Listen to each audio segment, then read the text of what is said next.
Welcome everybody to the Hot Tag Hooligans Wrestling Podcast Show with myself, Aryn, and Tom. On this episode, hey, we finally got her on. It's the mother of chaos, Aryn Eris. How's it going? Good. How are y'all doing?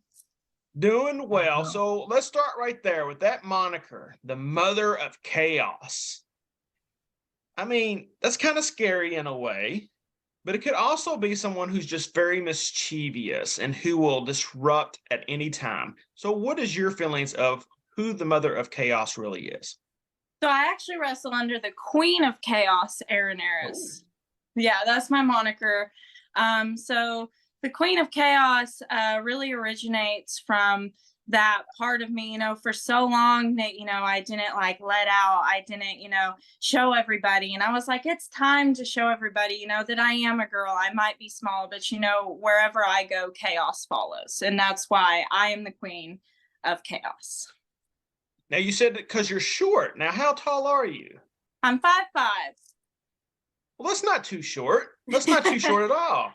And that's the thing. I know sometimes in wrestling, there's long legends of how tall some people really are. There's people that say the Big Show's not really 7 foot tall. But sometimes your attitude can be what's tall and what's proud. So, do you find that as you're growing into yourself and into your moniker, just the attitude makes you 10 foot tall? Absolutely. I think, the attitude and the confidence is what makes the character, I can go out and I can be Aryn Eris, but to be the Queen of Chaos, I've got to be confident in everything I do. I've got to walk out there and, act like the baddest person in the room. And if I have that mindset that I am, when I walk out there, it's like, here I am, I'm untouchable, So do you kind of get yourself amped up to go out there? Is there something in particular that you like to do beforehand? So usually I like to listen to music. Like I listen to a lot of heavy metal and rock music. And, I stretch, I get in that mindset. Like I kind of go away by myself for a minute before I go into Gorilla. And I just kind of sit there and I listen to the music, listen to some of my favorite songs. And I'm like, okay, I'm ready. I can do this. And then, I go to Gorilla and I go out there and do it, I think really having time with myself before matches is really important, just so I can have that time with myself to prepare for what I'm about to have to do. One thing with pro wrestling is sometimes things happen on the fly. And as much as you try to prepare, maybe someone doesn't show up to a show and things get changed. So in those instances, are you good at going on the fly, or is it something that you have to sit back a little bit longer and kind of take it more in? It was definitely a learning process because, I'm still very new into the business. And so I think, everything's a stepping stone. Everything's a learning lesson. And for me, I've definitely gotten better over time, but it was definitely something that, was hard to learn, that you're not going to have, all the time in the world to think about what you're going to do. Like this past Saturday, for example, I wrestled at a Comic-Con and I got there at 10 a.m. and they're like, you go on at 11 and your opponents aren't here.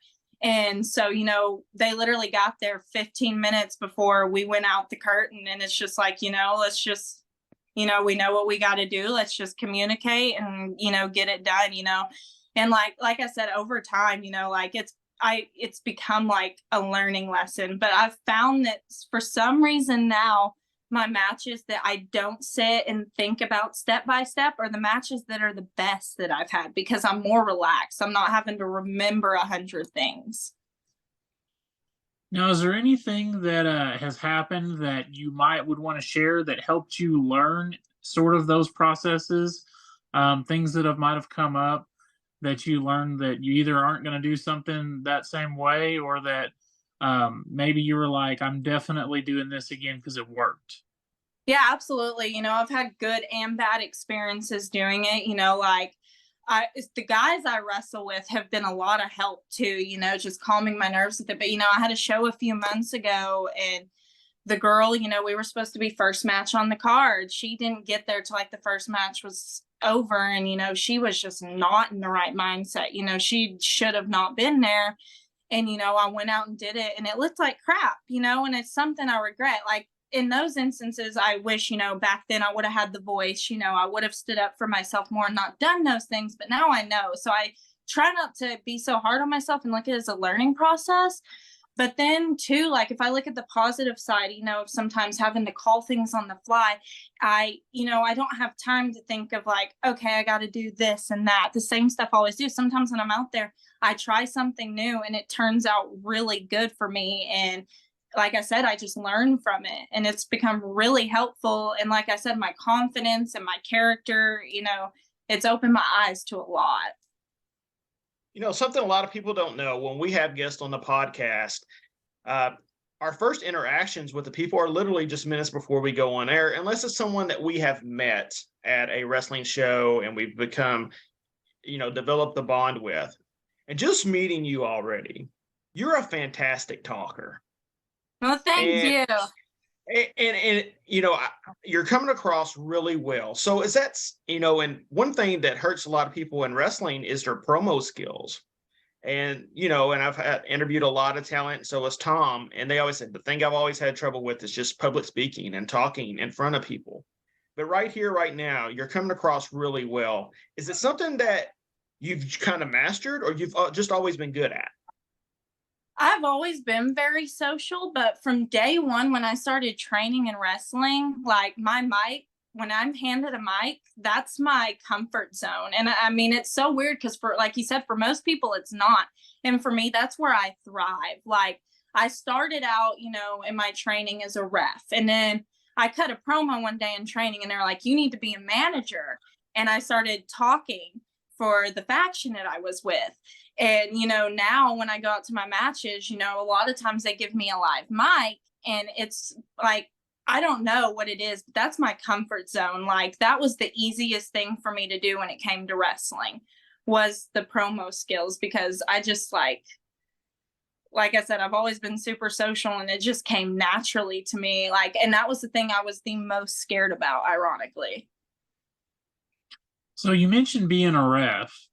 And when you were a ref, was it your ultimate dream to transition to a wrestler, or how did you make that transition?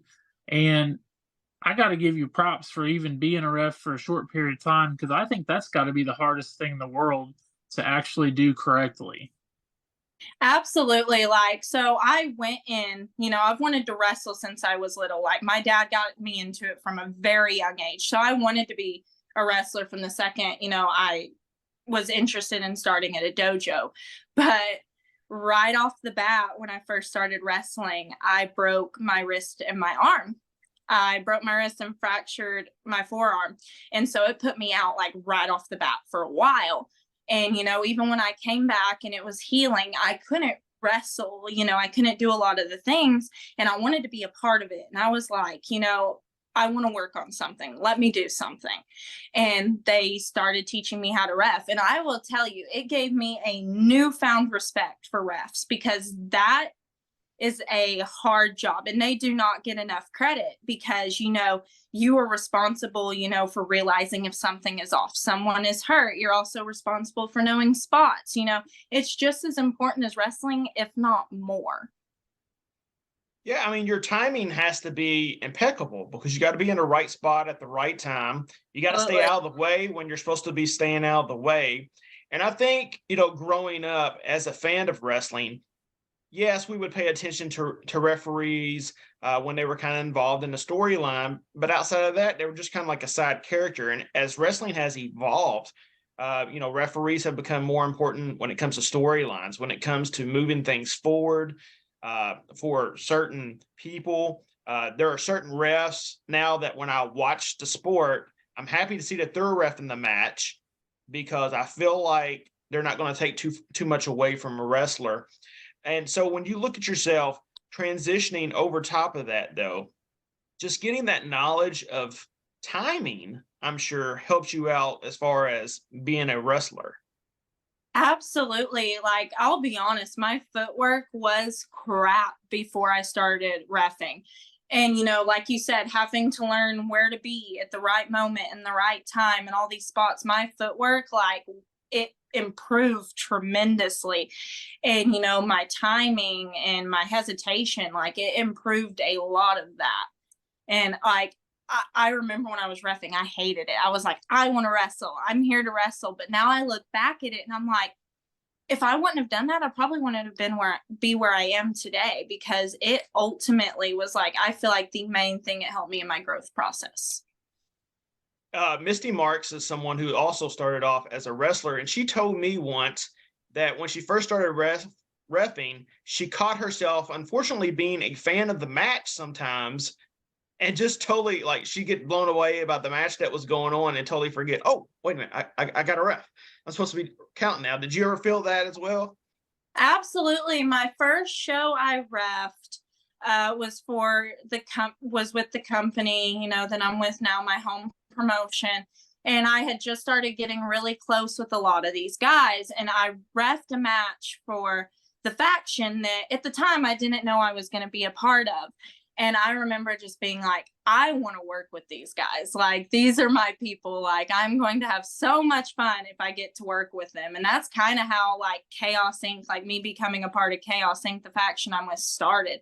Because like getting to ref their matches for a few shows and then going to managing them, like it just was like, it feels like it all, when I look back at it, happened so fast. But like, I feel like it was just meant to be. Now, so you talk about where you're at now in your career. So where do you see yourself in the next year? Is there like big goals that you have, places you want to go? Where are your mindset at for the next year? So like my goal in all of this, like my life goal with wrestling, is rather it's at the level I'm at now or on like a television level. I want to make a living out of it. I want to be able to support myself off of it. That's the end goal. And within a year, I hope to start going to more states. Like this year, I've made my Oklahoma debut. I've made my Arkansas. I'm making my Colorado debut next month. So really within the next year, I just want to travel more. I want to go to different states, learn different, people's different flavors of ice cream, as my trainer says it.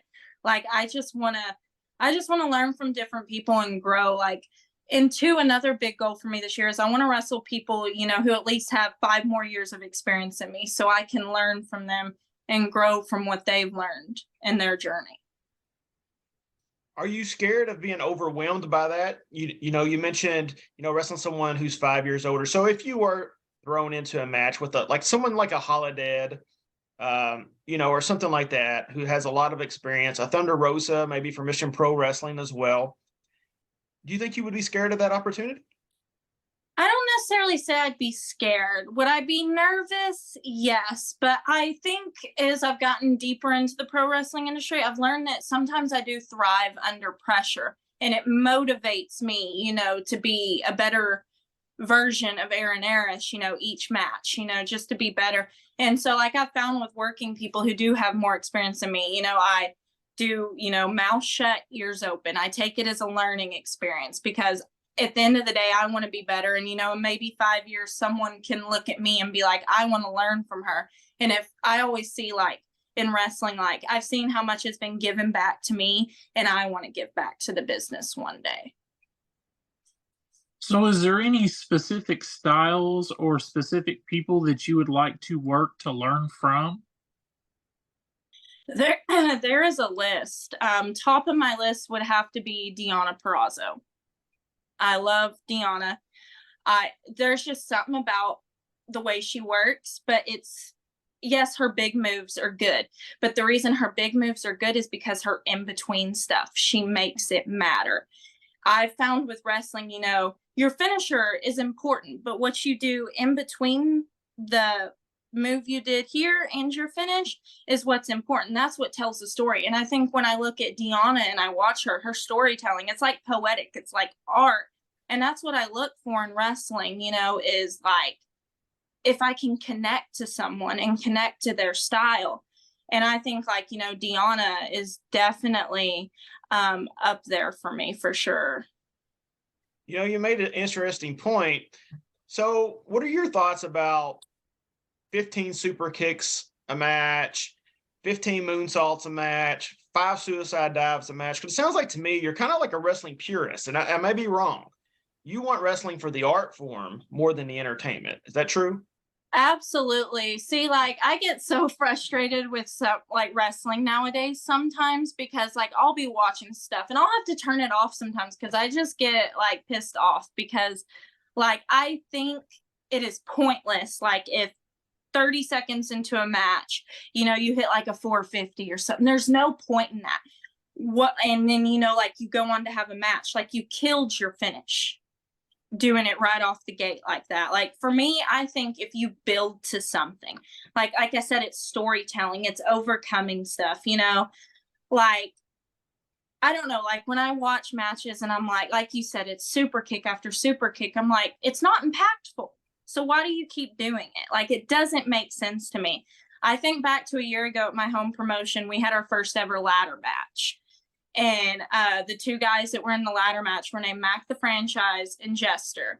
And they used the ladder in the match 3 times. And they wrestled for over 20 minutes. And I was watching it and I was like in tears because at that time I was kind of going through one of those phases where I'd kind of fallen out of love with wrestling. I was struggling to feel connected to it. And that match was perfect, but it had nothing to do with the ladder. It had to do with the storytelling, the in-between stuff. And that's the moment that it clicked for me. That's what's important. It's not the big spots. It's getting to the big spots. I love pro wrestling. It's been probably one of the biggest loves of my life, all of my life. And I would never, 10 years ago, I would watch every episode all the way through. And now I find myself fast forwarding a lot. Absolutely. I'm the same way. And it kills me. But when we go to independent wrestling promotions, yeah, there's maybe one hot spot match. I mean, there's always one. And it's okay to have that flavor of Kool-Aid, like you're talking about, within a show. The whole show can't be it no more. Give me the story that means something. We had a WrestleMania special. And as much as we like AEW, and this is not a knock to AEW at all, they could never, and they have yet to never pull off a story as big as the Roman Reigns and Cody Rhodes and the Bloodline and Sammy and Kevin. Like that just drew you in and made you, be a wrestling fan again. Absolutely. So how do we get back to that? How do we get back to that? I think a lot of problems with promotions nowadays, television promotions, is they overhire. So I think they have so many people on their roster and so many storylines going at once that they can't focus on anything. I think, like I said, like there's just too many people on mainstream television. Like, and I'm not knocking anybody. Like AEW has a solid roster. WWE has a solid roster, but there's too many. And you're limiting people's potential when you have that many people. And I think, like wrestling is a competitive sport in and outside of the ring. But I feel like, especially with major television companies, they just overhire. I feel like they really, really need to do, more research on, what they're doing, because in the long run, it hurts the business. It hurts, the people backstage who even just, do backstage stuff, but it hurts the wrestlers more than anything because, there's so many talented people, so many, and you haven't seen them on television in months because they don't have a place for them. Yeah, I think it's it's a good problem and a bad problem at the same time. People are fortunate to have those jobs and get paid what they're Absolutely. getting paid, but it also, most talent that we talk to aren't doing it just for the money. They're doing it because they want to put their stamp on the industry, and they want to tell good stories and leave a history for the pro wrestling business. And a lot of times they can't do that because they don't get that time to be able to do those type of things. But the indie scene is really ramping up everywhere across the U.S. And that's exciting for me, that maybe some of these smaller promotions will get bigger and be able to, have some of these talent, and they won't want to maybe go um, to WWE or AEW or something just automatically just because they're getting a contract, that maybe there's other places to go so they can tell stories on that show versus it being so over saturated. So that's my hope anyway. Um, Now, is there any of those independent companies out there that you've got your eye on that you would like to work with? Absolutely. There's so many. Like, I'd love to work with Mission Pro, big one. It's a women's founded company for women's wrestling. And, I feel like women's wrestling has come so far, but we've still got a long way to go. And they are a prime example of, keep, climbing and keep pushing forward for women's wrestling. So I'd love to work for them. RWA, I would love to work with them. There's a lot, and it's owned by AEW now, but I've always been a big Ring of Honor mark since I was younger. Ring of Honor is like a big goal for me. Awesome. Now, outside of wrestling, you've got to have a life, right? It just can't be all wrestling 24/7. So when you're home, you have nothing booked. Tell me that you at least do something besides watching wrestling matches. Do you got a favorite show that you watch? Anything? Absolutely. I watch a lot of shows. I'm a streamer. Like, I will sit and binge something for hours. But I'm a big writer. I write a lot. That is my, coping mechanism for like my anxiety, my depression. When I can't wrestle, that's my second outlet. I write a lot. I like to walk, get outside, fresh air, things like that. But I mean, I listen to music a lot too. I'm a huge 80s rock fan. Huge. So that's one of my favorite things to do, is listen to music.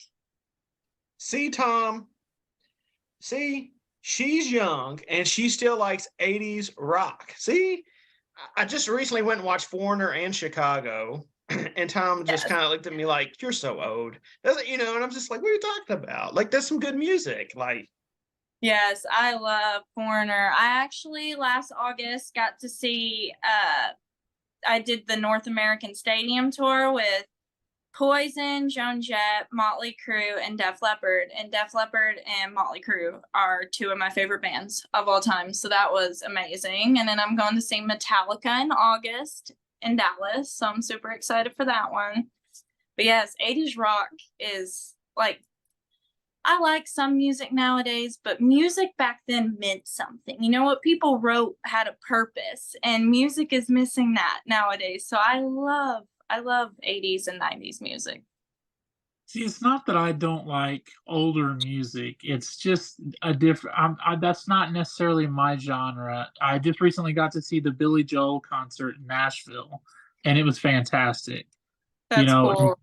And he's got way older songs than Foreigner, so it's not just that. But I like Billy Joel and James Taylor, and I like a lot of country music from back when. And today, music wise, it's very hard for me. There's only a select few, and I don't really listen to the radio. But like, I really love Luke Combs, so I listen to just about everything that he has that comes out. But it's very selective, and it's usually the people that are telling stories with their music. Because absolutely, if you ain't got a story, I don't really need to hear it. Right, exactly. Well, Aryn, before we let you go, tell everyone where they can find you all over social media. So on Instagram, it's at Aryn_Eris. And then on Facebook, it is Aryn Eris. I don't have a Twitter, but I will get one soon. I've had a lot of people request me get a Twitter. I've never done Twitter, but I will get one for you guys. I promise, soon. Any merchandise to plug? You can order my merchandise if you friend me on Facebook. I post it periodically. I have t-shirts, 8x10s. I have like squishmallows now, so that's really cool. But yeah, I have a lot of stuff. I have crowns. But yeah, I have a lot of stuff, and I have some more stuff coming, so very excited. If you've got crowns, I can keep my daughter off your Facebook page, then, or I'll end up having to order a Aryn Eris crown. Yeah. She does. Anytime she'll rewatch the podcast, especially if there's a female talent on. And if she likes you, she will try to find you. Yes. So yeah, that's great. Yeah, absolutely. All right. Aryn, thank you so much for joining us tonight. We greatly appreciate it. Best of luck to you. Hopefully, as your tour across the U.S. comes, we can get you up here towards Tennessee. We can get you closer to Indiana, Kentucky, Illinois, and Tom and I can come out and see you perform live. We would love that. Absolutely. I hope so. I hopefully will be getting up there soon. And thank you guys for having me. I had a blast. Absolutely. For everyone else out there, make sure you're staying safe and doing what you need to do so you can go out and watch all the amazing wrestling all across the states and across the world as well. And make sure to hit that subscribe button for myself and Tom. And Tom, today is the day. If you have not yet done so, order a copy of my new book, Ascending the Queendom. Listen, again, all the support as always. Everyone has always been really supportive with my books. Let's make this the 5th bestseller in a row. And again, this is more than just about women's professional wrestling, okay? It's about the struggle that these female talents have had to endure with sexism, sexual, physical abuse as well, and just harassment. And we've got to get that level playing field. I'm just telling you, as a society and as a culture, we've got to get that. And I want to thank, again, some of the amazing talent involved in this book. Maddie Rinkowski, Savannah Stone, Judy Ray, Amaris Blair, Misty Marks, Eric Academia. I feel like I'm going to forget somebody. Milo. Yeah, Milo as well. Can't thank you all enough. And again, it's available right now, hardcover, paperback, and ebook. I appreciate all the support as well. Again, let's make this the 5th bestseller in a row. Greatly appreciate it. For myself, Tom, and Aryn, everyone stay safe, and we'll see y'all next week.